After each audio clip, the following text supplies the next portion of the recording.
அலைக்கும் வரஹ்மத்துல்லாஹி வபரகாத்துஹு. கேடு விளைவிக்கும் வியாபாரங்கள். அல்லாஹுடைய தூதர் ஸல்லல்லாஹு அலைஹி வஸல்லம் அவர்கள் கூறினார்கள், உண்மையான நம்பிக்கையான வியாபாரி, அல்லாஹுடைய தூதர்கள், உண்மையாளர்கள், வீர தியாகிகளோடு சொர்க்கத்தில் இருப்பார்.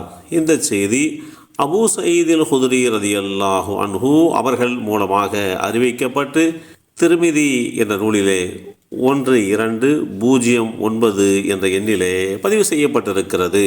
வேதவரை குர்ஆனிலே கேடு விளைவிக்கும் வியாபாரங்கள் குறித்து அல்லாஹ் எச்சரிக்கை செய்கிறான். அளவில் மோசடி செய்பவர்களுக்கு கேடு உண்டாகும். கேடுதான்.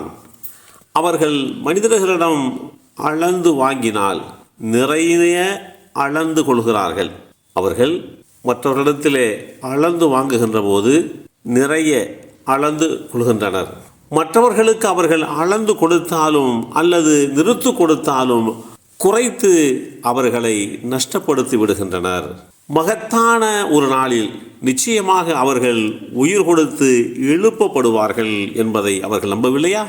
மகத்தான ஒரு நாளில் நிச்சயமாக அவர்கள் உயிர் கொடுத்து எழுப்பப்படுகின்ற அந்த நாளிலே அவர்களுக்கு கிடைக்கக்கூடிய அந்த தண்டனை, விசாரணைக்காக வேண்டி அவர்கள் நிறுத்தப்படுவார்களே, அதையும் அவர்கள் நம்பவில்லையா என்று கேட்கின்ற இந்த செய்தி அல் குர்ஆன் அத்தியாயம் 83 சூரத்துல் முத்தஃபிஃபீன் வசனம் 4, 5 மற்றும் 6 தெளிவுபடுத்துகிறான். வேதவரை குர்ஆன் இந்த தண்டனையை யாருக்கு கொடுக்கிறது என்று சொன்னால், யார் அளந்து கொடுக்கும் பொழுது, நிறுத்து கொடுக்கும் பொழுது குறைவாக செய்கிறார்களோ அவர்களுக்குத்தான் இப்படிப்பட்ட தண்டனை உண்டு என்று குறிப்பிடுகிறது.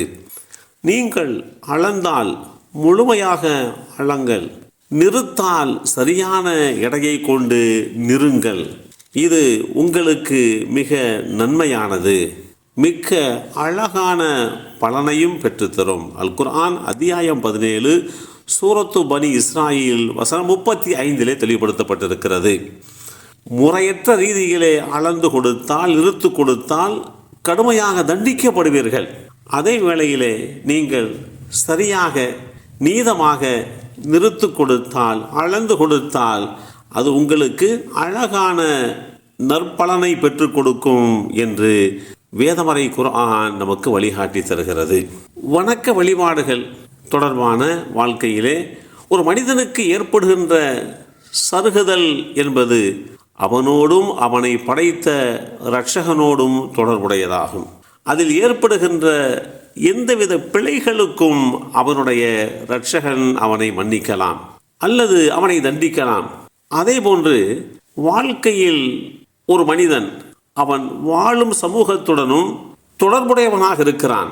இதில் சருகுதல் ஏற்படாமல் கவனமாக தன்னுடைய வாழ்க்கையை அவன் அமைத்து கொள்ள வேண்டும்.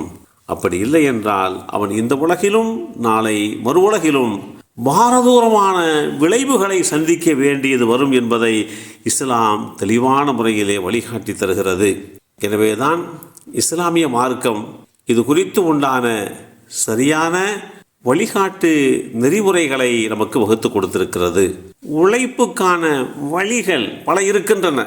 அவைகளில் இஸ்லாம் வியாபாரத்திற்கென்று ஒரு தனி இடத்தை வழங்கி மகத்தான சலுகையையும் சட்டங்களையும் கொண்ட தனி துறையாக வியாபாரத்தை இஸ்லாம் அலங்கரித்து காட்டுகிறது.